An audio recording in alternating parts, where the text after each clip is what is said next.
Hey guys, before I start my video, I just wanted to say if you are staying at home, keeping yourself nice and isolated, I just want to say thank you to you. I am doing the same myself. We just got to keep this up for quite a few more weeks, but it's going to be worth it in the end, guys. Thank you very much for sticking with it. Now on to the video, guys. Hello survivors and welcome to another Walking Dead Road to Survival video. In this video, we're going to be talking about a topic that I've seen pop up in my comments, my Discord, and on the forums quite a lot in recent weeks. It's talking about Legacy Ascendable characters and their disappearance from Road to Survival. If you don't know what a Legacy Ascendable character is, it is basically an old 5-star character that was made into a 6-star character during the 6-star era. This was one of the most hyped things about the game for the major part of the community in terms of parts of their roster becoming usable again in the 6-star era. We have now moved on to the S-class era, so obviously things are going to have to change a little bit. But we haven't had any updates with regards to Legacy Ascendables, if they're coming out in the future again, and it's something that is dearly missed seemingly by quite a lot of people. When 6 stars first came out, we had the majority of characters hitting the game be Legacy Ascendables, as you can see on your screen right now. Tyrese, Shiva, Negan, and Carl were all Legacy Ascendable characters. And from the next batch of characters, we also had Mirabelle, Abraham, Yumiko, Barker, and I believe Shane was also a Legacy Ascendable.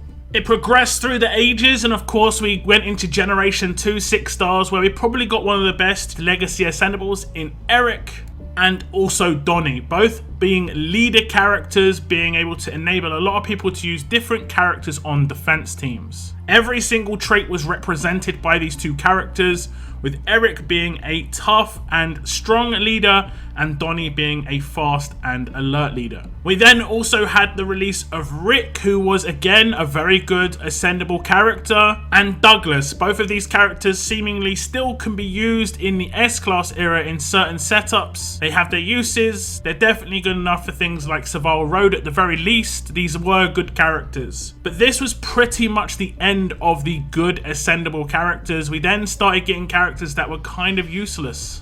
The first free-to-play 6-star leader for melee teams was Jackson, and he was terrible, arguably one of the worst characters to ever be released in the 6-star era, and he was released right near the end of the 6-star era. We also had Sawyer come out just before him as a surprise drop character. Again, very disappointing, didn't really do much for anybody's rosters at all. You rarely ever saw this guy except for people who just wanted to ascend him because they liked the character. That's pretty much it. He was not very usable within the raid system or anything. He didn't offer much to any teams.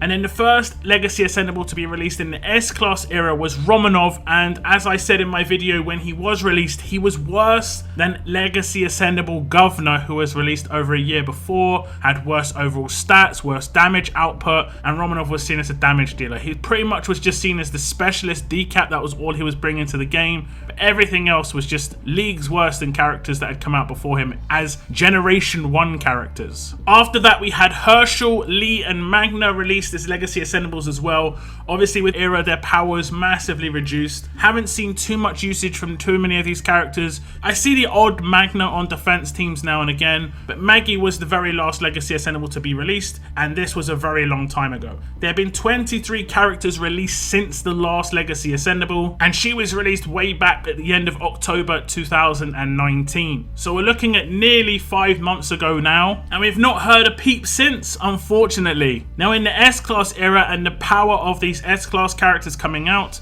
Legacy Ascendable 5 stars to 6 stars would no longer be anything to actually be too hyped about. However, we do have a lot of 6-star characters just sitting here in our rosters as well. And the great thing about these 6-star characters is they've already got 5-star art and 5-star character profiles. They've also got 6-star art and 6-star profiles as well. And they also have an ascendance art, so not much would have to be done on the characters, and they could easily just be made into S-class versions of themselves, maybe boiled down a little bit here and there. And there are some very good characters that could be these Legacy Ascendable S-class characters. Characters like Carl, which is a leader, of course. I think leaders are generally the ones that they should maybe focus on, where they just make an S-class leader of that type. And what they can do is they can promo that character that week. People who already have 1 or 2 of this character could ascend him to 6-star and would still need 6,000 of the collectibles. So people would potentially pull for that character if it was a decent S-class.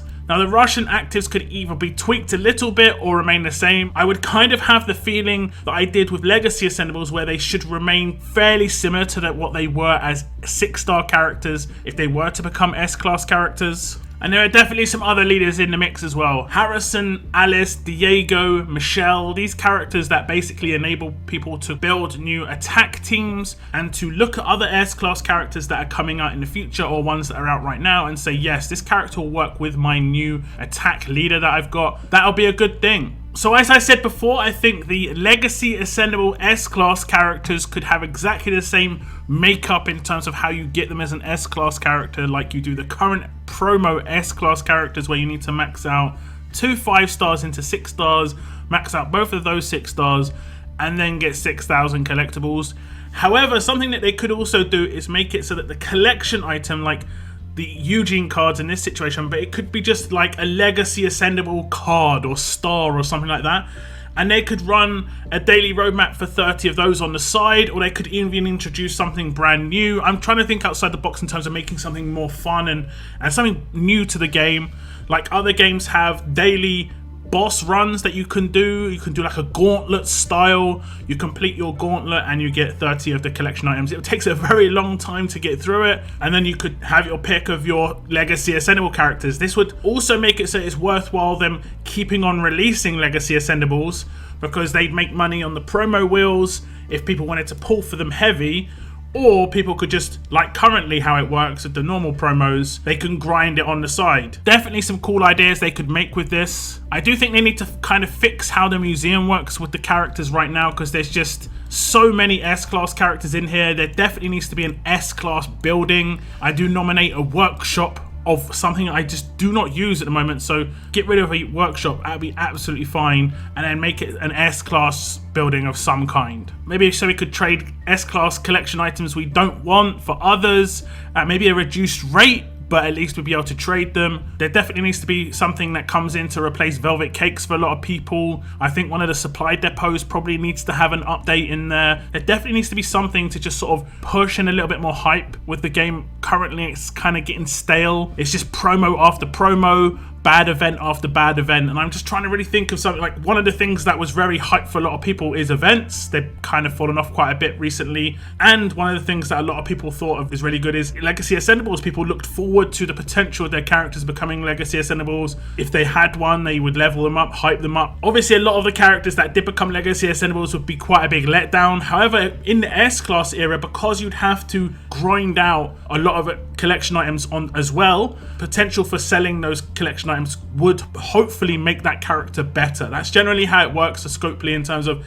if they can make money off of it, the quality of it will generally increase. Free-to-play characters in events, generally speaking, like 95% of the time, not very good, very useless for the majority of people. Only like people with massively reduced S-Class rosters would go for these characters. Now I'm talking about Kapoor here, who was basically given out for free. Terrible character, unfortunately. Now there is the odd character that doesn't fit into that. Obviously, that's why I said 95%. Michelle, for instance, one of the best characters to ever be released in free-to-play. We've also had the gold bar characters. All of them are pretty decent. They're not spectacular, but they do their job. They're gonna do pretty decent. But versus, like, you know, Krista versus the Gentleman promo versus free-to-play, you can see a massive difference between those two characters. Another way they could do it is, if you remember the Princess event, where you could grind, I think it was to 100 bears. You've got 2 Princess and 1,000 collection items. If they did an event like that again, but for a Legacy Ascendable character, where you get 2 of the character plus 1,000 of the collection items, if you wanted to pay more, you just grind up to the 6,000 items that you'd want. That could be another way to do that. I thought that event was very good. This is something we have talked about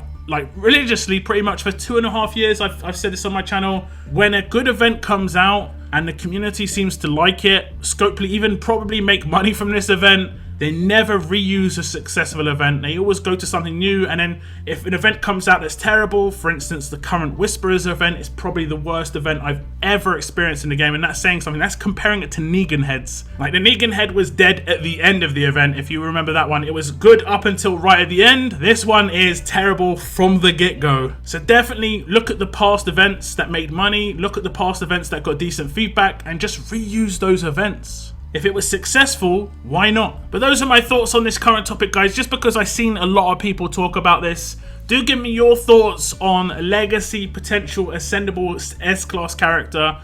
Also, give me any ideas. If you had a 6-star that you can see in the Ascendance Tower right now, you can just scroll down.